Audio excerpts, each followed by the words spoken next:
안녕하십니까, 김유성입니다. 오늘은 그 빅텍 컴퍼니들의 그 구인난에 대해서 말씀드려 보겠습니다.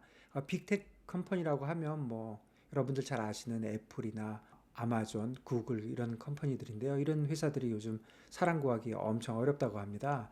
가만히 생각해 보면 팬데믹 이후에 그 미국의 그 일자리가 줄어든 건 사실이거든요. 그런데 지금 거의 완전 고용 수준에 와 있는데요. 생각할 수 있는 이유는 딱 하나입니다.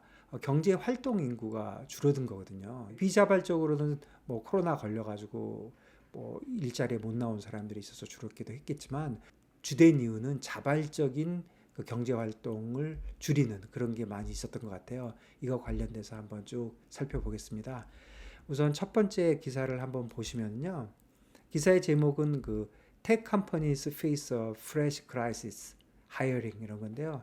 그 채용 담당자들이 수년 전에는 항상 갑의 위치에서 여유를 부렸는데 지금은 상황이 완전 반대가 됐다. 그리고 팬데믹으로 그 구인난이 가장 심한 곳이 테크 워커다 이런 얘기가 나옵니다. 미국의 전반적인 지금 언임플로이먼트 레이트가 4.0%인데 테크 워커들은 그 1.7%라고 합니다. 그러니까 전체적으로 4%가 실업인데 테크워커가 1.7이니까 훨씬 사람 구하기는 어렵겠죠. 특히 그 사이버 시큐리티 그러니까 그 보안 쪽은 지금 그 언임플로이먼트 레이트가 0.2%라고 합니다. 그래서 그 테크 채용 그 담당자들이 예전에는 굉장히 그 여유 있게 사람들을 골라서 뽑았는데 이제는 그 입사 대상자들한테 전화를 하면은 마치 그 중고차 세일즈맨들이 전화하는 것처럼 그렇게 찬밥 신세가 되었다. 뭐 그런 기사의 내용입니다. 기사 하나 더 보시면은요. 이 기사의 제목은 Tech Giant Turn to a Classic Recruitment Tool, 캐시인데요. 사람들 뽑는 그 방법을 옛날 방식으로 돌아갔다. 현금이다 이런 거죠. 이거 무슨 뜻이냐면 이제 현금을 주고 뽑겠다는 뜻이죠. 그 테크 자이언트들이 그 고전적인 그 채용 수단을 다시 쓰게 된 이유는 그동안 이 사람들이 주로 그 테크 컴퍼니들이 사람들을 채용할 때 주로 사용한 방법이 그 스톡 어워드잖아요. 주로 스톡 관련된 뭐 옵션을 준다든가 뭐 스톡을 직접 준다든가 그런 거였는데 지난 수년간 이 주식이 이제 계속 올랐잖아요. 그러니까 그 일하는 사람들한테는 굉장히 매력적인 수단이었고 또 그래서 빅테크들이 많이 사용을 했는데 요즘은 그렇지 못하다는 거죠.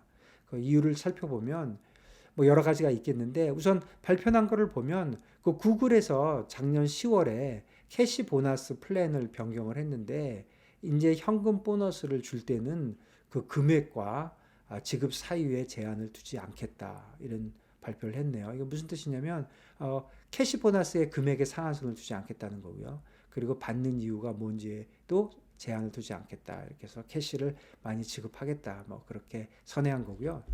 또 아마존은 이달부터 그 현금 지급을 2배로 늘렸다고 합니다. 그 컴펜세이션 전체에서 현금 지급을 2배로 딱 늘리겠다. 그렇게 얘기를 했다고 합니다.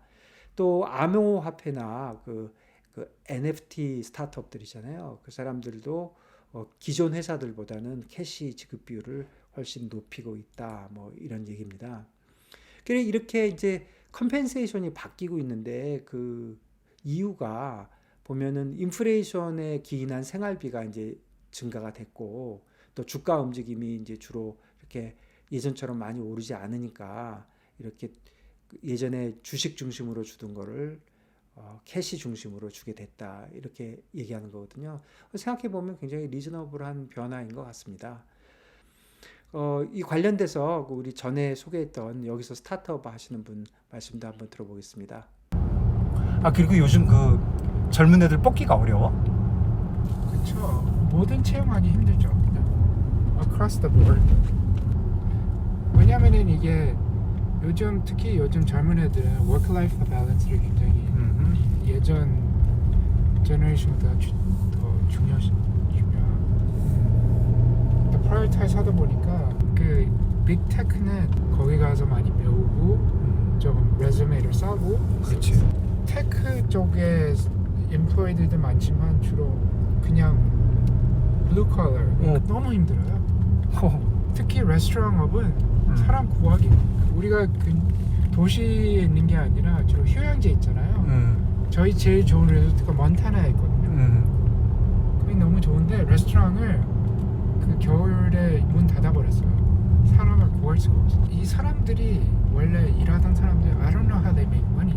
왜냐면 원래 처음에는 그래도 unemployment benefit을 많이 줬잖아요. 이제 다 거의 다 없어졌거든요. 근데 진짜 어떻게 사냐? 돈 안 벌고? I don't know. It's a mystery. 진짜 그럼 세상에 돈 벌려고 일하는 사람 우리밖에 없는가? 여기서 한 가지 또 생각해 볼 거는 이건 것 같아요. 그 앞으로 그 워크 스타일인 것 같아요. 워크 스타일이 자꾸 바뀌는 그 과정에 있는 것 같아요. 그 재택근무가 엄청 증가했잖아요. 예전에 코로나 이전에도 재택근무 얘기가 많이 나왔지만 다들 뭐 이런저런 이유로 재택근무를 하면 뭐 나쁜 점이 많다. 회사가 안 돌아갈 것이다. 뭐 이런 얘기 많이 했거든요.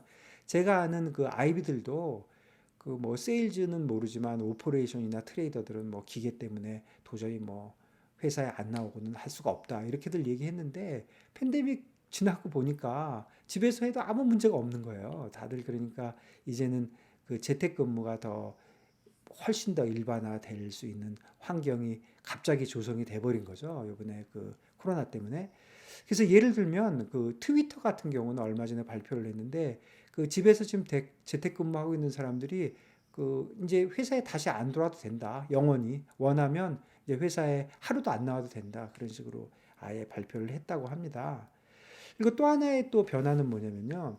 빅테크 컴퍼니들이 그 사무실 인원이 이제 최소화가 되잖아요. 재택근무를 많이 하다 보니까. 그러니까 이 사람들이 어떤 생각을 하냐면 기존에 그 비싼 뭐 샌프란시스코나 이런 큰 대도시에서 했던 사무실들을 뭐 작은 도시로 옮겨도 되는 거 아니야? 뭐 이런 생각을 하는 것 같습니다.